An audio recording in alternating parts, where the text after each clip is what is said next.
Olá pessoal, sejam bem-vindos. Hoje nós vamos estudar o livro de Neemias, continuando a nossa escalada bíblica. Neemias é um livro que nós chamamos de pós-exílico. Isso significa que ele é, junto com Esdras, Ester, alguns profetas e o livro de Crônicas, livros que foram escritos após o exílio da Babilônia. Nós temos em Neemias uma figura de liderança muito forte, inclusive o seu livro sempre é utilizado para nos mobilizar nesse sentido de assumir compromissos com Deus que são desafiadores, que são difíceis muitas vezes, mas que podem ser realizados porque nós estamos na dependência, na condução do Senhor. Eu quero destacar o verso 8 do capítulo 8, para nossa leitura nesse início, que é quando diz assim: liam o livro da lei de Deus, explicavam com clareza o significado do que era lido e ajudavam o povo a entender cada passagem. Eu selecionei esse verso porque quando a gente fala sobre Neemias, a primeira coisa que vem na nossa mente é a reconstrução dos muros de Jerusalém. E é verdade que essa é uma característica, foi uma ação de Neemias muito importante para o povo, mas é importante a gente entender que o livro de Neemias, muito mais do que dar instruções sobre a construção do muro, ele é um livro que nos fala a respeito de uma reestruturação de identidade da nação de Israel. Isso porque, depois de 70 anos, um povo já fragilizado, eles precisavam ser lembrados, eles precisavam ser motivados a retomar as coisas de acordo com a vontade de Deus e não necessariamente ficar olhando para as circunstâncias que eram realmente difíceis, terríveis. A cidade estava sem segurança, as pessoas que estavam ali não tinham recursos suficientes para bancar toda essa reestruturação. Havia inimigos muito próximos a eles que tentavam prejudicar, como nós vamos ver, no próprio livro aqui.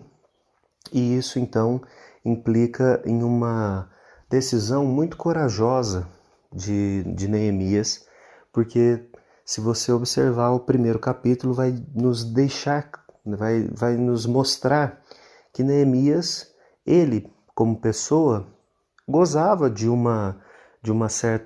certos privilégios, né? Ele fazia parte da corte de Artaxerxes, ele tinha ali determinados privilégios, porque ter acesso ao rei era uma coisa que poucas pessoas faziam, e basicamente ele não precisava, se envolver nessas questões do povo de Israel, mas o chamado de Deus ele transcende essa perspectiva muitas vezes humana que a gente tem de benefício só para a nossa vida, e nós começamos a observar que Deus nos chama para coisas maiores.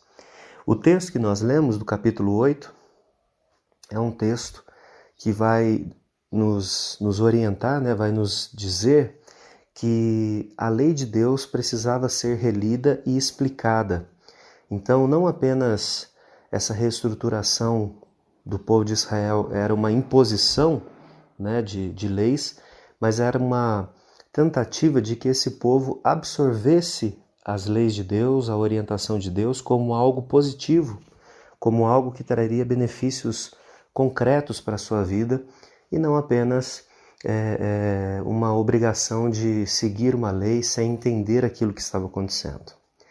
Bom, agora nós vamos passar a olhar o livro a partir dos seus capítulos, e eu fiz uma divisão aqui em 4 partes desse livro. É um livro que tem 13 capítulos, e nós começamos pelo capítulo 1 e 2, quando Neemias é apresentado. O livro inicia dizendo que essas são memórias de Neemias, e a primeira coisa que acontece é uma localização geográfica, uma localização também no tempo, dizendo onde Neemias estava e o momento que isso acontecia. Então nós temos ali a descrição que ele estava na fortaleza de Suzã, né?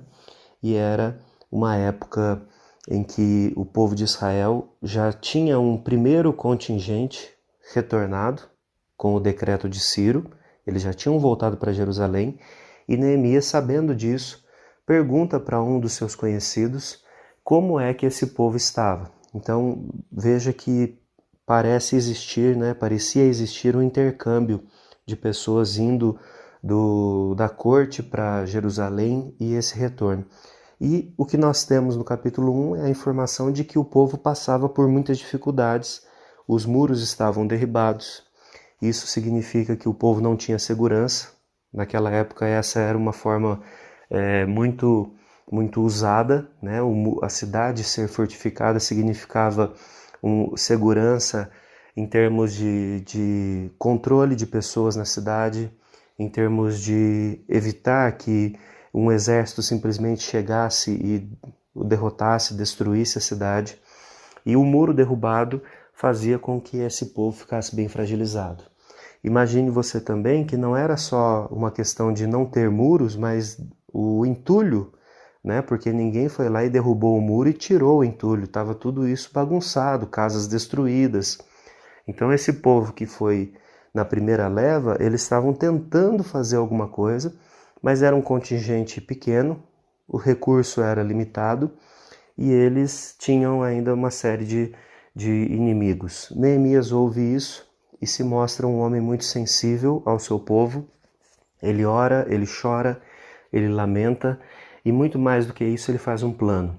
Aqui eu acho que a primeira coisa importante do livro é entender que quando Deus mobiliza o nosso coração, quando Deus nos chama para fazer alguma coisa, nem sempre Ele está fazendo isso a partir de alguma coisa positiva, né? Mas muitas vezes é a partir de um problema. Neemias reconhece um problema e vê naquilo que Deus havia dado a ele de habilidades, de destreza, a possibilidade de fazer, a ser instrumento de Deus para cuidar do seu povo, para trazer também glória a Deus, né? Porque essa perspectiva ela sempre está dentro do livro de Neemias. No capítulo 2 nós temos a descrição da oportunidade que ele teve de se encontrar com o rei e pedir ao rei a respeito das coisas necessárias, né, para que ele reconstruísse Jerusalém, ou na verdade reconstruísse o muro e começasse essa reconstrução, né, de Jerusalém. E Neemias ele é bem interessante porque ele já tem, eu acredito que não era uma lista física, mas ele tem uma lista mental daquilo que ele precisa, e assim que o rei pede para que ele fale, ele não hesita, ele tem tudo isso descrito, ele tem tudo isso organizado, e certamente uma das coisas que faz com que ele tenha sucesso é essa organização.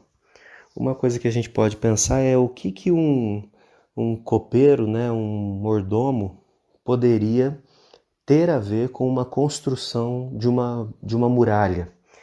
E aqui nós vemos uma sutileza no texto, né? Como ele era alguém que tinha a capacidade administrativa de cuidar das coisas do rei, e aí nós ficamos sabendo, né, que deveria ter muitas minúcias, muitos perigos, muitas coisas nisso. Ele é alguém que está qualificado para administrar, organizar. O texto vai dizer que ele e os seus nobres, quando estavam em Jerusalém, que eles colocavam a mão na massa mesmo para fazer o muro, né? Mas muito mais do que isso, Neemias ele tem uma visão ampla das coisas e ele consegue organizar quantidade de madeira, quantidade de pessoas, quem que vai fazer cada coisa. E a estratégia dele fica descrita no capítulo 3, né?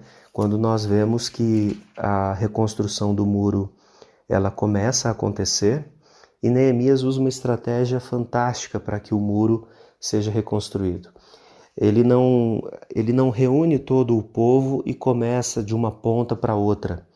Ele faz o quê? Primeiro eles limpam a região, aquilo que era possível reutilizar eles utilizam ali na reconstrução do muro, Mas Neemias usa uma estratégia básica para que as coisas sejam feitas. Ele pede para que as pessoas, elas moravam nas casas ali, cada uma das pessoas fizesse a reconstrução do muro de frente para sua casa. Então pense só você, se isso acontecesse hoje, eu tenho certeza que a gente se dedicaria a fazer um muro muito reforçado, né, muito firme, diante da nossa casa. Porque se o muro desabasse bem diante da nossa casa, a primeira casa a ser invadida, a ter inimigos à porta, seria a nossa. Então Neemias seleciona isso, ele organiza dessa forma e o povo então vai reconstruindo. O capítulo 4 vai apresentar os inimigos, né? Na verdade os líderes da oposição que estavam ali na região. Um deles é Tobias, que era amonita, e o outro era Sambalate, né? E é interessante que a oposição desses homens à obra de Neemias, ela começa de uma forma um tanto infantil, eu diria, sutil, né? Que é desmerecer o povo. Se você observar, quando no capítulo 4, verso 3, Tobias faz um comentário a respeito do muro, ele diz assim, olha, se uma raposa subir nesse muro aí, tudo isso aí cai. O que ele estava fazendo? Né? Ele estava tentando desmoralizar o povo. Afinal de contas, esse povo não era pedreiro, não tinha qualificação, né, nessas coisas. Eles estavam fazendo por instrução, por intuição, talvez. E os inimigos, eles vão atacando exatamente aquilo que é mais eficaz, né? Que é a nossa condição eu chamaria de moral, né? Ele vai desmoralizando, ele vai deixando o povo fragilizado, pensando, não, realmente o que a gente está fazendo aqui não é bom, o que a gente está fazendo aqui não é suficiente. Depois disso, eles vão começar a fazer um segundo passo, que é um passo mais sagaz, talvez, que é criar problemas no sentido de levantar falsos testemunhos, falsas suspeitas com relação a Neemias, dizendo que, na verdade, o interesse dele era de benefício próprio, o interesse dele era para que ele se tornasse alguém importante, que eles estavam se opondo ao império, né? Então começa as fofocas, né, com relação a isso. Um terceiro momento, aqui não necessariamente no capítulo 4, mas o que permeia, né, esses inimigos no livro de Neemias, é o momento em que eles querem armar uma cilada realmente para Neemias. Eles chamam Neemias para participar de uma reunião. Neemias entende que isso não é próprio. Depois eles conseguem induzir, né, pessoas do próprio povo de Israel para que traíssem Neemias. Neemias, pela graça de Deus, consegue sair dessas artimanhas. E aí depois eles vão partir para a violência mesmo. E isso faz com que Neemias tenha que dar uma pausa, né, ou pelo menos reduzir a construção do muro, para que algumas pessoas, para que alguns do povo de Israel que estavam ali ficassem como guardas, né? Então com espadas na mão. E existe uma figura no livro dizendo que com uma mão eles seguravam a espada e com a outra eles seguravam a colher de pedreiro, né? Então não é literalmente isso, mas nós ficamos assim, fica fácil da gente entender o momento crítico que esse povo vivia. O capítulo 5 começa a mostrar na prática o que Neemias vai fazer nessa reconstrução do povo, da identidade do povo. As pessoas mais pobres, elas estavam sendo vendidas como escravas, elas já tinham vendido as suas terras, e Neemias precisa então repreender aqueles que tinham um pouco mais de dinheiro e que, pessoas do próprio povo, tá? Não pessoas de fora, mas pessoas do próprio povo estavam colaborando na opressão dos seus irmãos. Então Neemias precisa repreender essas pessoas, dizer que esse não era a forma que eles deveriam fazer, que eles deveriam se unir, né, numa condição diferente. E aqui Neemias traz o seu exemplo, e eu vejo que é por isso que Neemias não tropeça na fala maldosa dos seus inimigos, porque ele mesmo estava empenhado na construção, ele recebia pessoas na sua casa para se alimentarem. O texto vai dizer que pelo menos 150 pessoas comiam na casa dele, então você imagina que era difícil, né, esse sustento. Neemias ele não exigia nenhum tipo de imposto para si, porque de fato ele era a liderança ali, uma espécie de governador, e mostra então Neemias com esse caráter realmente de doar do seu tempo, da sua vida, dos seus recursos, dos seus bens, e mobilizar as pessoas que tinham recursos a fazer isso também por aqueles menos assistidos. Então o capítulo 5 vai demonstrar esse traço de caráter, esse traço de atitude também de Neemias, defendendo as pessoas. E aí nós temos até o final do capítulo 7 a descrição de outras investidas dos inimigos que eu já falei, e a reconstrução finalizada do muro. E o texto vai dizer no capítulo 6, verso 15, que foram 52 dias de trabalho para que o muro ficasse pronto, né? Então, aqui uma informação de que o trabalho foi feito realmente com intensidade. Basta a gente pensar que eles não tinham máquinas, né? Isso tudo era feito de uma forma rudimentar, talvez ali com uma tecnologia, né? Uma estratégia muito mais difícil, né? Muito baseado na força de animais para que a reconstrução acontecesse. Depois do capítulo 7, irmãos, nós temos um outro grupo, uma outra fase do livro, eu diria, que é do capítulo 8 ao 10, aonde Esdras, aquele que tem um livro com o seu nome, ele aparece e ele faz então o início dessa reconstrução espiritual do povo. A lei é lida novamente.